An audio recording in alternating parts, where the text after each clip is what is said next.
Thank you so much, Mona, and thank you, ladies and gentlemen, for coming on this Thursday afternoon. The creative genius in all of us, in you, in you, in you, and in you. Did anyone wake up with new ideas today? Hands up. Everybody should be waking up with more and more ideas every single day.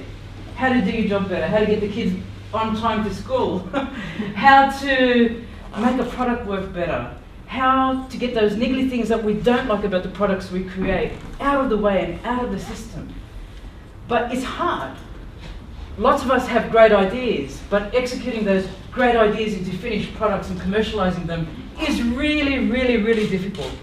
In fact, most of our new ideas don't even reach the commercialization stage. They fall by the wayside. And even when they do, diffusion sometimes is a barrier because of regulations. So new ideas.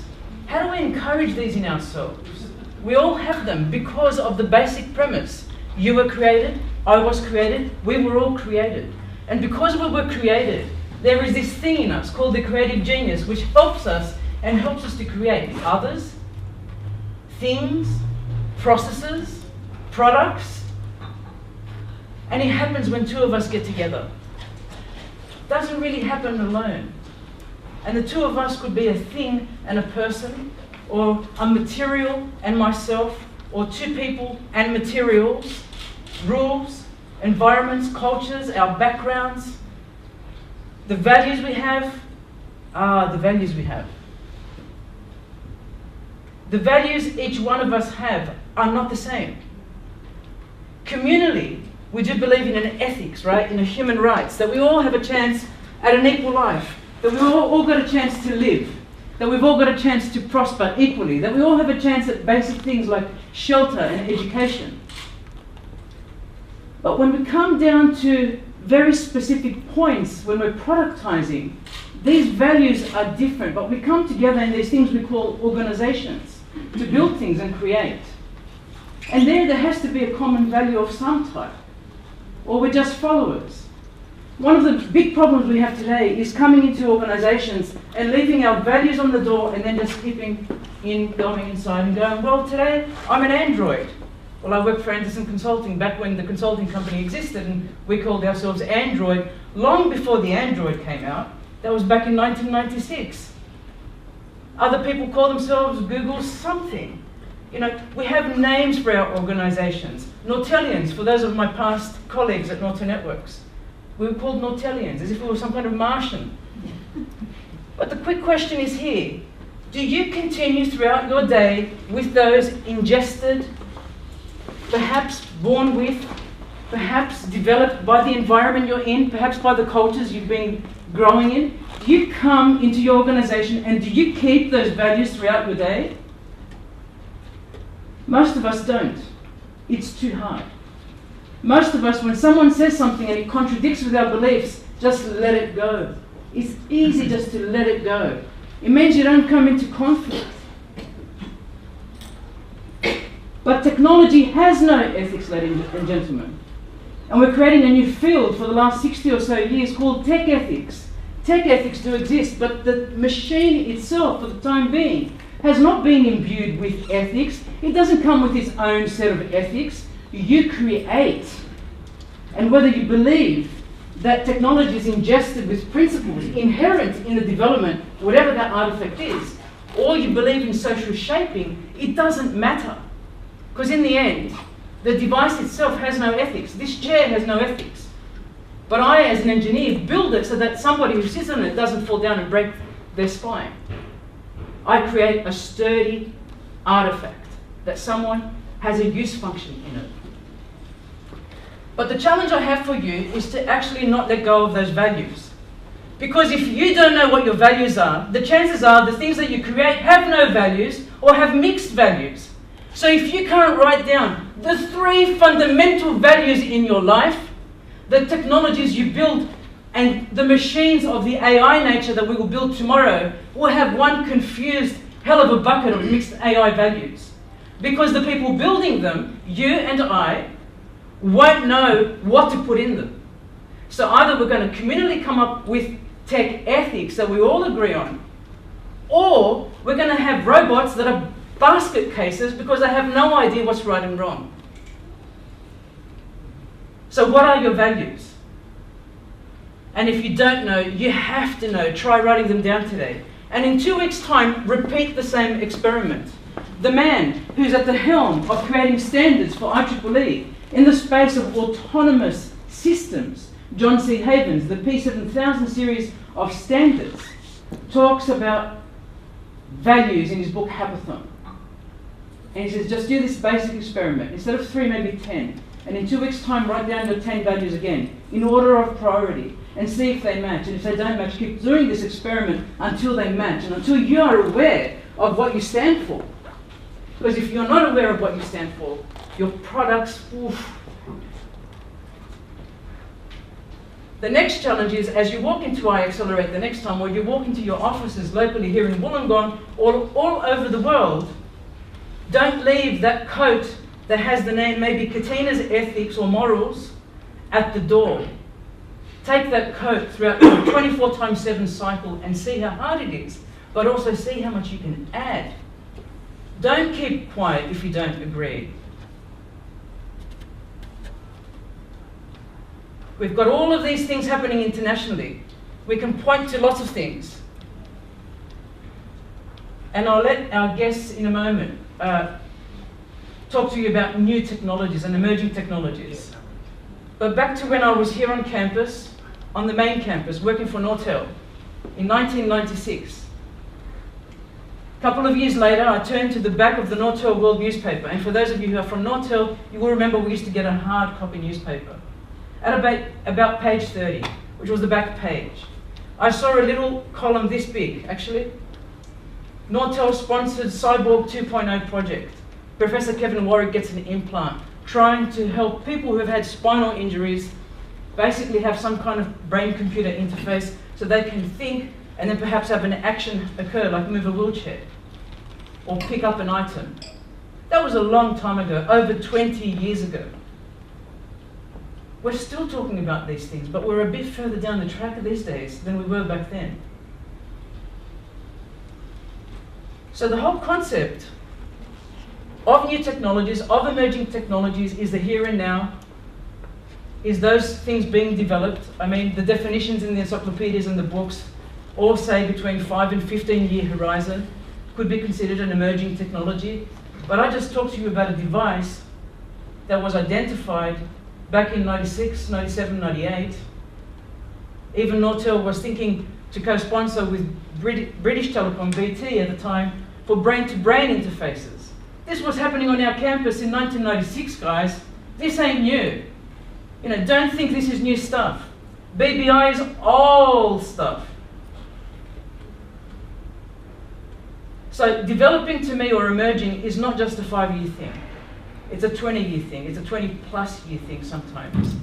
But the complexity is growing. And I went back and found a book by Margaret Sharp, an economist who spent a lot of her time in the public service, but then at London School of Economics. And she talked about the new technologies in 1985. And they were things like biotechnology, robotics. They're still emerging. But what we have today is probably things she couldn't dream of. And most of you have seen Boston Dynamics' incredible work. This is the Handle artifact that basically is based on biomimetic principles, where you can get this thing with great hydraulics, actuators, it can hear, it can see, lifting things, moving things, being even stronger than a person. And when I walked into their office in 2014, and literally the door was open in the front, I walk in and I'm faced with Big Dog, the pack mule, the LS3, the little dog, which was about this big, looked harmless. But that pack mule was bigger than me and wider than me and could carry payload. And then I said to the marketing officer there, because they came to see me, I had no appointment, what are you doing here? I'd like to talk to you. I'm at a conference next door on Norbert Wiener in Boston. Okay, do you have an appointment? No. Okay, marketing person comes out. How can we help you? I want to ask you, what if these technologies fell in the wrong hands? I want to ask you, what if somebody took this, literally put it to pieces, figured out how you use it, and could hack into your system? Have you thought about blue team, red team? I've got lots of students at Wollongong University. You want to set an assessment for us? Oh, yes, well, no reply. Yes, the things we build may come back to bite us, ladies and gentlemen. It doesn't mean we stop in the national security context, because if we don't build these monsters, perhaps somebody else will. But who? And why? And why is that a resolution? Why are we comfortable with that being a resolution?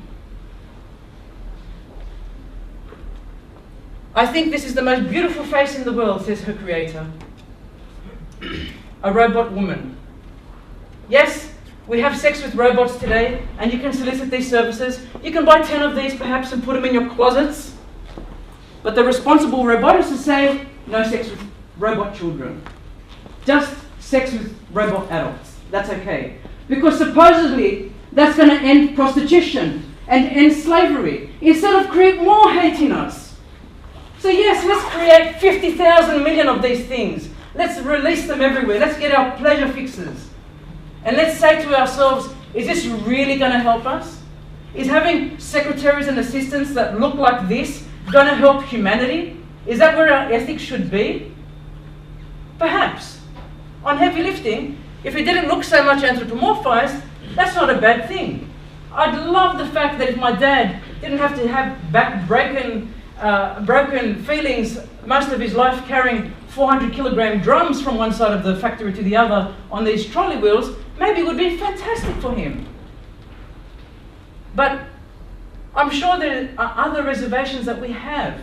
Context matters. I'm not even saying that this is out of the question. What I am saying is what these things stand for. I think some of us are very tempted when we think, look what I can do. I'm going to do it. I'm going to mold something in the shape of me. And look, I can get it to talk. And look, I can get it to hear. And if you play this clip in your own time, and the whole thing is on my website, you'll see that there are microphones in the pot of flowers. The professor gestures to one of his programming students who are in the back doing these typing things about why the robot didn't respond. And you'll see this whole thing play out. Well, in the future, there will be no programmer. And it'll be as intelligent as Amazon Echo. And Alexa won't be just a cylinder like this. It's going to be a person that looks like this, perhaps anthropomorphized robots.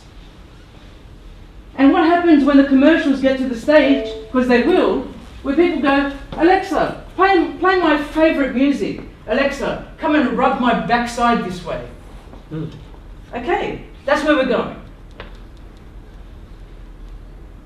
And so we don't get it, because we don't even know where we're going. We're just thinking new tech, new actuator, new artificial intelligence capability, new pattern matching, new signature striking, new this, new that. It's so fast. It's so cool. But there are externalities to all of these things, and we ain't doing the right amount of scenario planning when it's required.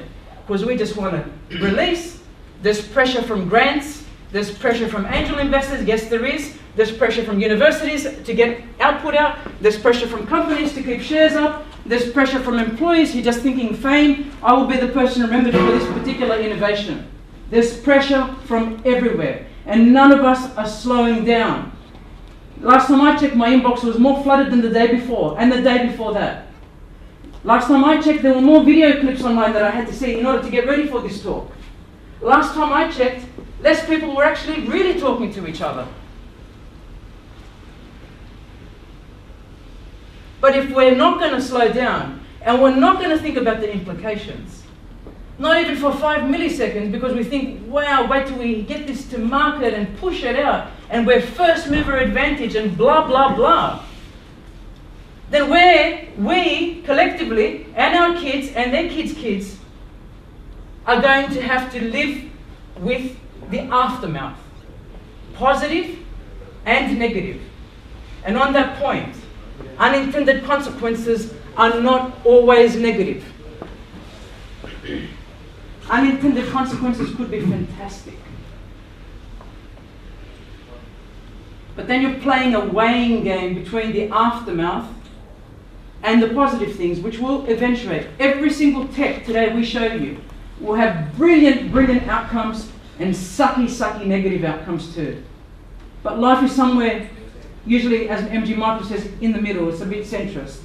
Some things happen that are sucky, and some things happen that we didn't expect and they're out of this world.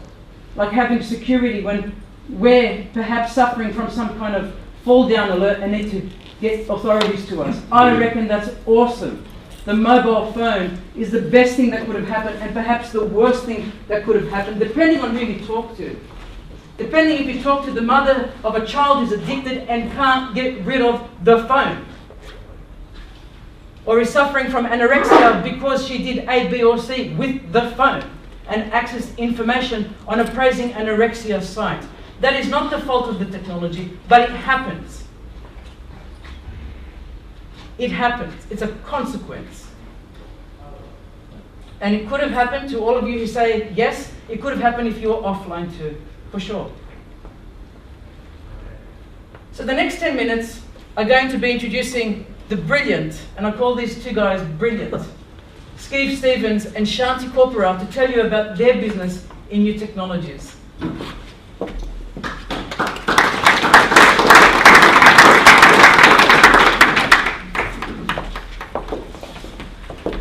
About my daily nightmares. How do you follow up from that? So, this seems to be like an advanced technology building. How many people think they're pretty much aware of all the current advances in tech at the moment? By a show of hands? Think you know pretty much up to date what's happening in the world? If no one puts their hands up, I'm not sure I've not got any respect for your OW, because it means they're not doing well by teaching you anything. So I'm assuming some of you pay attention to like all the different advances. I'm sure this is just going to work. Okay. So Shanti and I, we're married. I don't know how I did that. I says there, futurist entrepreneurs, researchers, educators and dreamers. We're researchers and educators outside the education and research framework.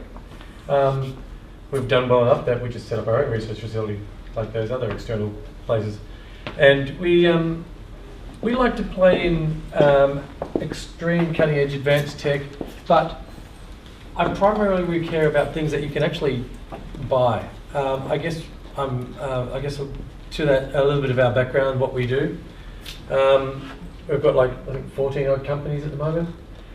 We play in all those spaces. One of the areas I do is future crime, or it's not really future crime, it's really how modern technology can be abused and used and abused, and in big ways. A year and a half, nearly 2 years ago, I wrote something called The Last 15 Minutes of Fame. It's called a threat matrix. And it was all about the abuse of online live broadcasting, like Periscope, Facebook Live, and you take that with people that just want to do something bad, and now you get, I don't know if many people here have been aware of what's going on this year. You've got mothers goading their daughters who suicide online. There's been about 10 online suicides and people killing themselves on Facebook. In Thailand, you've got this guy that's hung his 2-year-old daughter live on Facebook, and it's going to get a lot worse. I tried to tell the editor of The Australian about a year and a half ago, this is going to be a thing. And we talked to the Department of Communications, they were like, how do we stop it? I'm like, well, no chance. And there's a lot of bad things going on at the moment. Yeah, and like Katina said, yes, we all have common understood ethics and morals, but when you think about how technology can be misused and in our eyes, you need to think without those ethics and morals so that you can plan. And that's what we do a lot of the time. I do a lot of biohacking, but then I meet a lot of biohackers and talk to a lot of biohackers online that don't have the same ethics, morals, boundaries that I do. Yeah, we have the ethics and morals, but especially in my threat matrices, I have to put those aside because the bad people don't. And if you try and, it's like, I always say that the Americans can't win the war, you know, because they've got this structure, and then you've got the people that do not. You can't win against that. That's a finite player versus an infinite player. You know, and the American military is playing to win. Whoever they're fighting at the moment is playing to survive. and it's a different game, and they're always frustrated. So that's we use. Have everyone here of first principle thinking? Elon Musk is starting to finally do the rounds. People starting to hear about that. Has anyone heard of inversion thinking? It's primarily what I do with a lot of the crime and that sort of stuff, which is I plan to fail, and by planning to actually fail, which is what a lot of us do daily when we build buildings and fire extinguishers, sprinklers and everything, but humans just don't for some reason. So let's get into this because we haven't got that long. But I'm not going to go into detail on much of these. This is some of the companies we have. Our main futurist consulting, which is what we consult to a lot of sea levels and tell them what's happening in the world and how sea levels of banks and all sorts of organisations just don't know what's going on. Virtual reality, we've got an NFC chip. Shanti and I both. We've got NFC in this hand and RFID in this hand. Open doors and do all that sort of stuff. We've got a new future factory in the city where we're playing with advanced technologies, some app stuff. Our new favourite thing is superhumanology. We've got a bunch of tech that basically turning people into superhumans. We'll go into a little bit in a minute. Q Division, like Q, James Bond. Q, we get to play with stuff. So it's more like research where we take a fusion of a lot of different technologies and see what happens. And other things. And we're also network engineers. I run a lot of critical infrastructure, like I'm the network architect for the whole of Transgrid, who does all the electricity for New South Wales, and I was just there at a meeting in Eastern Creek before this. Talking about that sort of stuff. And I also play in the future crime, advise law enforcement, intelligence across, I think it's about 6-7 countries now, about what's happening. And we're just starting to play in the future psych game. We've got a couple of psychologists we work with talking about, because apparently there's almost no psychologists in this country that think about the damage that future tech is going to do, from virtual reality to everything. All these new addictions we're finding out about. You're going to have to be dragging people kicking and screaming out of some of this new stuff, and like there's nothing prepared for it at all. Basically, we've got some philosophies. We're about the intersection of people. The needs of the many outweigh the needs of the one when it comes to this sort of thing. But technology should always be about meeting the needs and making people's lives better. But it is, as Katia said, inherently neutral. And we can't. We know what happens in this world. Every form of communication, the porn guys or the defense guys do it in first. We're transhumanists. We believe in improving the human form in any way. We're unbiased. We don't care about vendors in the slightest. We care about the product. Awareness first, education next. If you do it the other way around, no one ever gets to do anything. And the youth are taken care of. What I mean by that is the kids have got it. It's the people, the adults that are actually getting confused at the moment. Biology, psychology, sociology, and technology. We mix them and we see what happens. This is one of our motivators, is we're called to be the architects of our future, not the victims, which is what a lot of people are going to be and already are. I don't know, has everybody here seen Simon Sinek's recent talk about the Gen Ys and the whole dopamine addiction factor and everything else like that? Just watch it, and you're like, what we're doing to each other. So, this is what we're kind of areas we're playing in. We're playing in most of these areas. Most of them are all very probably aware to you. That's basically the everything on demand. Because whereas infrastructure or bio, everything can get on demand. Gamification is fun at the moment. Game theory, we're loving that fun because people are just very manipulatable, even as crowds. Pokemon Go proved that quite well, and that was quite easy to hack too. We had sent about 1,000 people in one direction. That was quite easy. Weaponizing of people. Sensor mania, everything. You can measure everything. Extreme personal text, automated orchestration, and where we're really, really loving at the moment is the extreme versions of wearables, not just your watch, but the new changeables. And the brainware. That's one of our passions.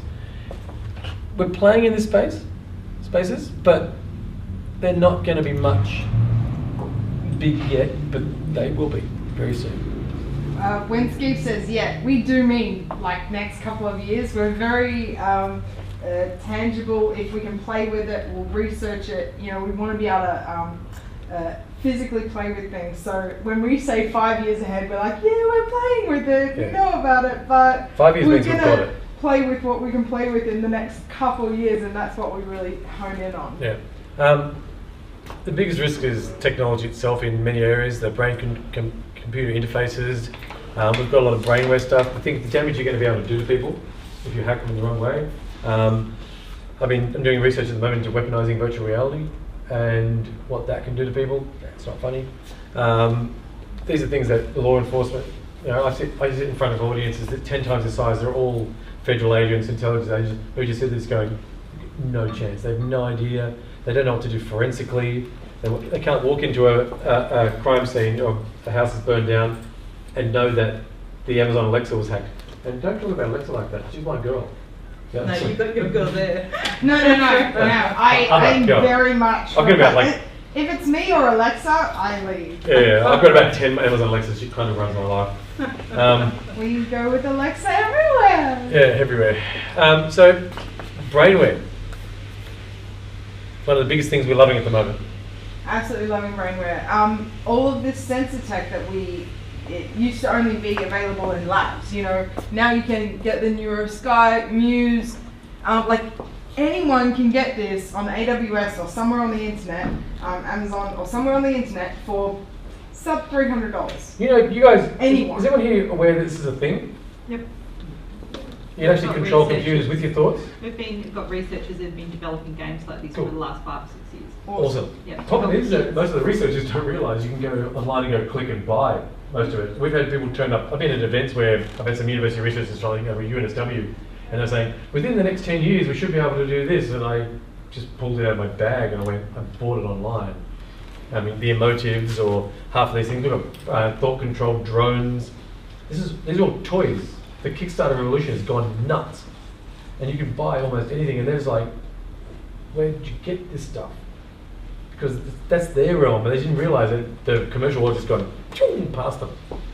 And so same things like the Epoch 14 channel one. That is can do up like 14 different things. Up, down, left, right, clockwise, anti-clockwise, all these sorts of things. And it comes out of the box, easy to use, ready to go for absolutely anyone. The only one I don't know what to do with is how you actually materialise disappear, because apparently they know how to think what disappear means. No. Maybe that's just like, run away. But so they're getting close. They're adding actually more things all the time that they can actually across the board guarantee that they're actually being read. So, has anybody heard of this one, the Muse? So it's a meditation trainer. It's quite gamified. It's the first bit of technical hardware that the yoga masters are actually recommending. So it has far more implications than a little yoga toy, though. Given that you can tell if someone's mind's calm, and Tina's actually, I don't know if we've talked about this yet, but there's actually been, I think I've talked about one of the events. There's actually been a few people convicted around the world of crimes by using this technology based on the responsive areas of the brain when someone shows you a picture. Do you know this guy? No, I don't. Memory, not create. And there's been a few people convicted by going, they know them. They know this fact. They know this situation. So I think it's up to about half a dozen globally, which is not much, but it means that some of the law enforcement are experimenting with extreme things like, forget the old lie detectors. Yeah. We know what you're thinking. From not exactly, we know but what parts of we'll your know brain which parts of the brains are firing up, because obviously that's how we control things. But so that means you can tell very, very closely many other things. Has anybody heard of TGCS? Any research here? It's transcranial direct current stimulation. It's massaging different parts of the cortexes. We are playing with what we call the Halo Sport in the motor cortex, which is one of Shanti's passions, and this one here is in the cerebral cortex, which these things super turbocharge you. Language in a week. Most athletes in the world at the moment. Without drugs. So I have mine here because I have it everywhere. Because people go, it's not a thing. I'm like, yeah, it's a thing. So transcranial direct current stimulation is you are essentially electrifying your brain, but it's such a small pulse. such a small pulse. It's about the same, about the equivalent of a 9-volt battery, right? 5% of a 9-volt battery. Right, and even that is like, you know, cold because you have hair and skull and all the rest of it. The point of this is turbocharges the connections between your brain and your body and puts you into a state of hyperplasticity so that for the next hour, after 20 minutes of this, next hour, you learn, your body learns everything a lot faster. So any kind of motor movement is what you're going to see incredible results with. So So you go- keep it on for a while, and you have to For keep 20 it minutes. on while you're doing it. So the 20 minutes, or you take it off. 20 minutes, and take it off. 20 minutes, take it off. It's done. It's called the afterglow effect. You're for an hour of extreme hyperplasticity. So now this is, we're in Australia, and I hate sometimes that I have to knock Australia because I feel like we're in the dark ages or got Prozac in the water. But this is being used by Olympic athletes across the States, multiple other countries. But the thing is, it's even been in the news here, and we've got Mal Meninga and these Kangaroos have got it, and one of the teams that we're about to hand it to is the Wollongong Hawks. James is a friend of mine, and we're going to start giving it to them, and we've got Canberra Bulldogs and a few others. We've got a whole bunch of different people. But it's all I'm going to go learn karate. Yeah, she's I'm gonna- so no, not coordinated. Kung Fu. No, Kung Fu. Okay, I even got that wrong. So we've got this Kung Fu master up in Sydney who's actually going to be working with some of the people and looking at the speed difference, and the speeds are extreme. So originally it was for sports, but because they realised that even the fine motor movements, you've got concert pianists learning a new piece with like 2 hours of training. Would take them a week to do what they do. So this isn't like an enhancer like steroids or other things. It really just speeds up and makes the pathways perfectly clear, and you keep it. It's not like you have to keep using it. It's like muscle memory. It's like hitting a tennis racket. You would only have to do it nowhere near as much as you would normally do it. So what's the disadvantage of these in your mind? Well, the advantage of this is speed and accuracy and Efficiency of efficiency. training. So what might take one athlete, let's say a tennis player, to get to a certain level, most professional athletes have about 1 to 2% gains. About 12 to 18% per session. For a professional athlete, it's insane. So Michael Johnson, fastest guy in the world, runs Michael Johnson Performance in the US. Or he's using this massively across all his athletes. So Major League Baseball, NFL, every single major sport, US military, shooting, everything. We're about to start with the US, Australian military.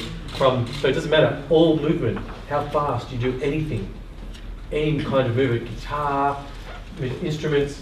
If you're like me, you sit at your computer all day, it doesn't do anything. And it's got to be something repetitive. Sorry, Can't we be have random one more movement. question, then we have to keep. Yeah. Has it been used in applications of people with Parkinson's or? Yes, it's being played with at the moment massively. Wow. Parkinson's and all those diseases and things like that are in for a big shock. What about chronic pain? Do you know? I don't like being asked that question. That's right. No. Because I was asked that question by a drug company, and we realised that, yeah, we can actually probably do something by taking certain pain away. Yeah, no, chronic pain sufferer here asking. Yeah, but you know what that means if I can take pain away? No. I can create pain. I've got the best torture device in existence. I like that question. But yeah, so it is which being side of the used. coin? It is being used in rehab research and all that. Yeah, that's- rehab is the killer, because if you're just rehab by doing movements, you're recovering much, much faster. Yeah. What if you're learning something the incorrect way? So let's say you're doing You'll be something really, independently. really good at being shit. Yeah.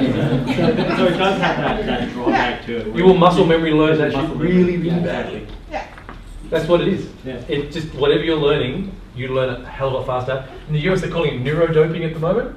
What's the negative effect? No. Nothing. It's basically just No, there's not nothing. Toning you no up. one knows. Well, If there is. TDCS is actually being TDCS. used as a psychologists use this all the Oh, I time. know. for They used like to jolt. 20, 30 years, right? You know. Put, Yes, but it's called TDCS electric as shock it is signals. now. Yeah. So Yeah. It's used daily by psychs all over the place, treating depression and a whole bunch of things. They just do a different part of the brain. there's a whole lot of things that have been used a lot. I'm just saying, like, Yeah. Yeah. are you asking the questions as well? Like, Yeah. everyone looks at the Absolutely. positive and looks at the Yeah. rainbow, but is there anything Google? else that we need to look at the videos. The guy that actually the founder of it, Daniel, he also created the first implanted device for that, and they've been working on this stuff for like 15, 20 years. And So they are doing a lot of research on he this. turns up to all the neuroscience conferences in the US, all the best ones, and they don't throw it out. They know it's all real. They're just a little I'm bit not saying nervous it's not that it's, real. that it's No, gone, of course. that it's I'm gone saying, home is there style. anything that they've discovered that it has actually a Nothing negative so far. effect? No. They do. There is massive controls in the software. Because asbestos worked for a long time. Yeah. So the software's got a lot of controls, like overpowered, and where it checks like 1,000 times actually a second, and also if you try to do a second session in a day, it might let you do a little bit. What's it do? What's the daily You control? just have to ask law of permission. diminishing in returns. It doesn't Yeah, really diminishing returns and everything like that. Anyway, So Does it we have to enhance keep memory? moving, but Ah. sorry. Does it Oh, enhance enhance memory? so that one, that's the science version. Yes. The science version of that, and you'll be putting that on 30 minutes. Language for an hour, killing it, destroying it. Both laying down and recall memory. Well, you've got to do something. I mean, obviously, you've got to be like reading something. But yes, it's on its way. So And it's not going to make you smarter by lying down later on. Yeah, like with anything, you still have to do the work. actually, there's a few different things at the moment. Like just by thinking about certain things, will that help? But Yes, that's this just thing say yes. neuroplasticity. At the moment. So, Visualization. okay, You're going to get your Ferrari faster. They got a Ferrari. Damn. So we have to keep moving. we love but brainware. just We love brainware. Anyway. Contact us, email This one us, makes me whatever. slightly nervous. So this is another changeable. It's actually on Kickstarter at the moment. It's a sleep changeable, meaning that uses lights, audio, vibrations, many different things. It's hooked into the actual IoT stuff of the room, so it'll turn the deeper your sleep gets, it'll lights down. And if you wake up to go to the bathroom, your lights will already be on because it knows. It's open source. So someone's I'm going to gonna have give you. I'm somebody's gonna dreams. give you Like hell that's going to be a nightmares. thing, So it's just an actual thing. it's just lucid dreaming, doesn't it? Lucid, yeah. So it helps you get to sleep, helps different parts of your sleep. That- Freddy's access door. Huh? Freddy Krueger. Yeah. So yes. So going open source, I'm like, Yeah. new things to hack in different kinds of ways. But yes, that's one of the weird things, isn't it? Hardcore stuff that can actually do serious damage to you. Here's the APIs. We have To your less brain. than 1 minute. Oh yeah, let's Turbocharged. try that. One of the reasons we love the brain. I don't know how many people have seen this story. Okay, briefly what happened? They were teaching paraplegics to think about how to move. Right? They were using the Oculus Rift virtual reality. They would look at the video, type in paraplegic virtual reality, and you'll see this. They were looking down, so they were teaching them how to remember how to think to move, to put them inside an exoskeleton, so they could just think about walking. Same, an extended version of those other devices. Yeah, and then out of the 12, 6 of them who remained in the trial the entire time actually regained some movement. And no So they longer remapped paraplegic. their spine thanks to neuroplasticity, and they also regained some bladder control and bowel control, which meant they got reclassified as partial paraplegic. Seriously, just by thought, they're no longer paraplegic. So this was an amazing unintended consequence.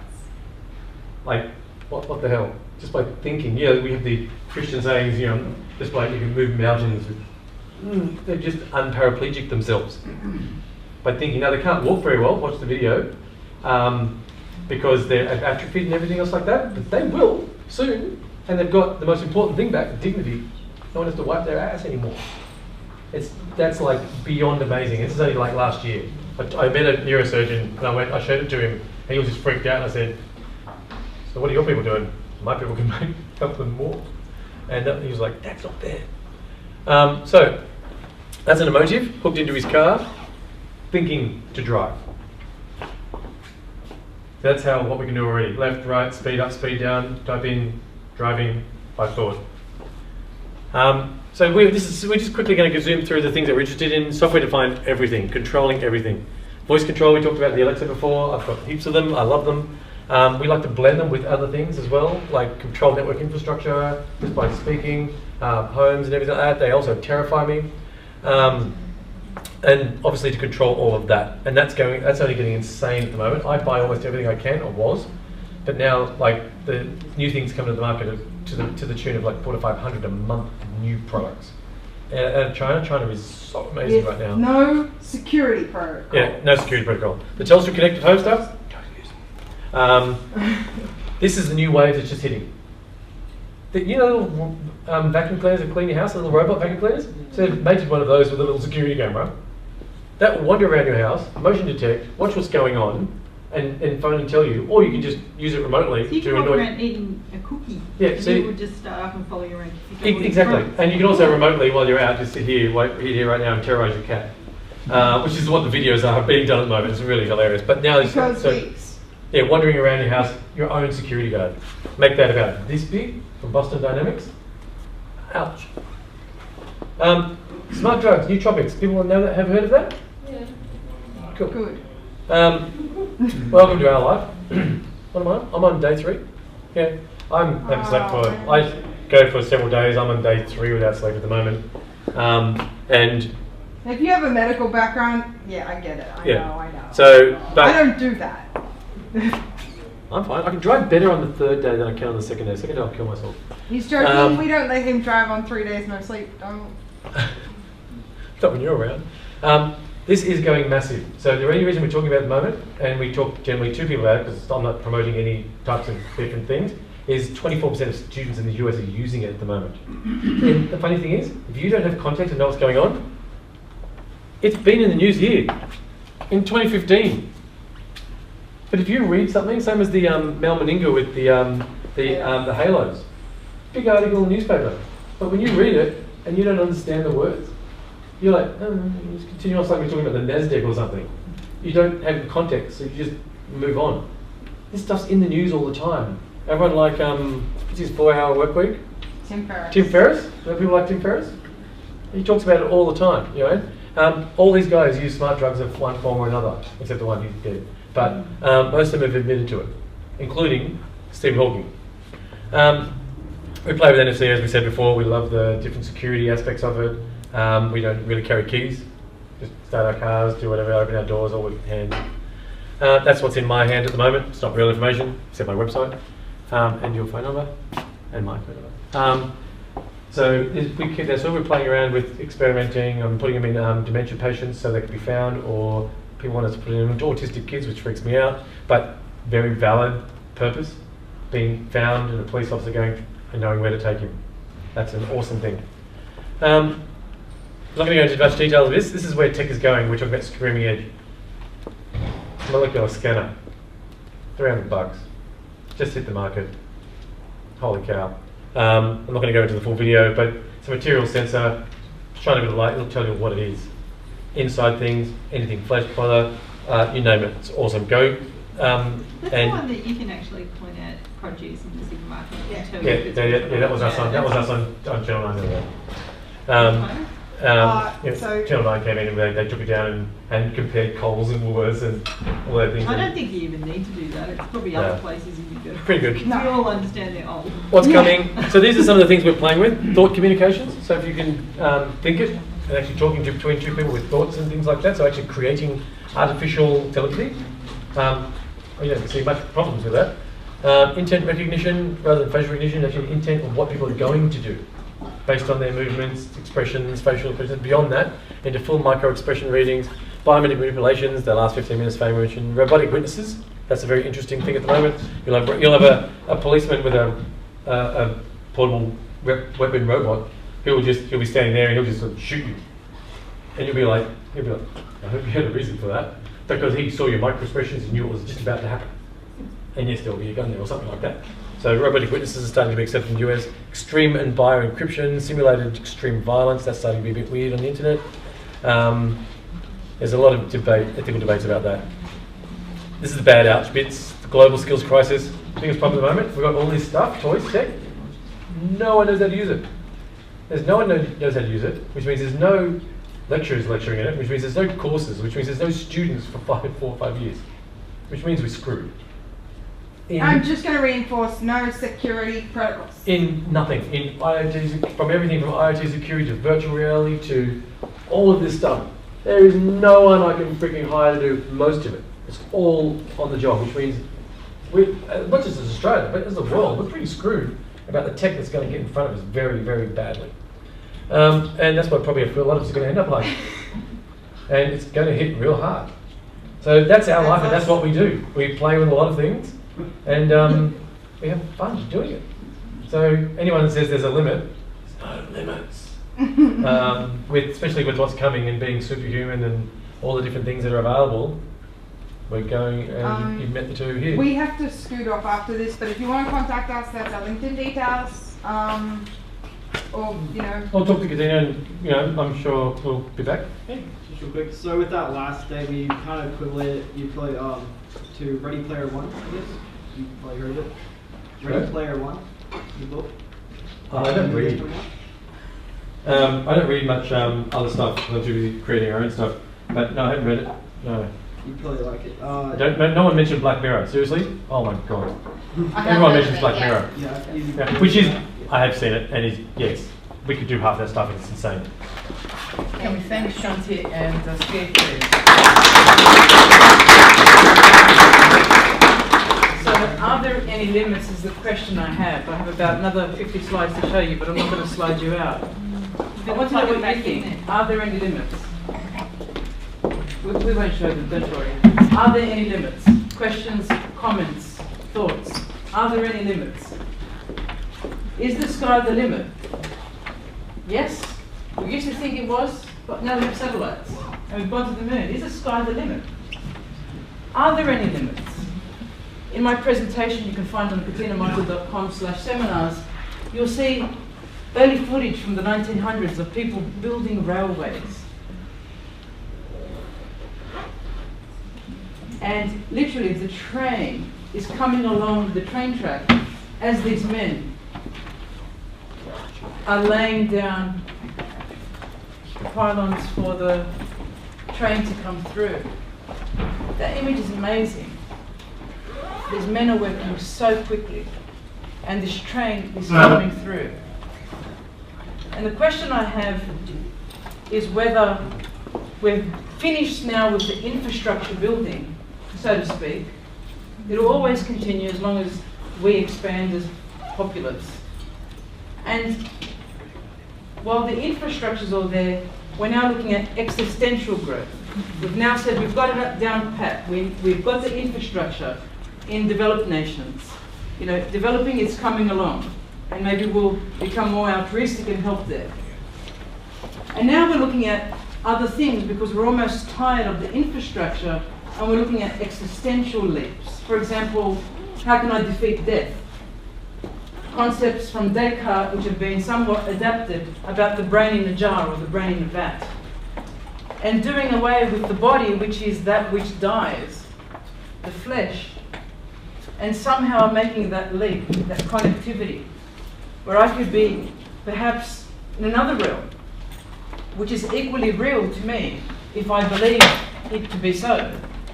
So imagine a brain which allegedly holds our consciousness and our thoughts, our feelings, perhaps disassociated from a heart or any limb that dies and withers, to a place where I could live forever in that kind of environment.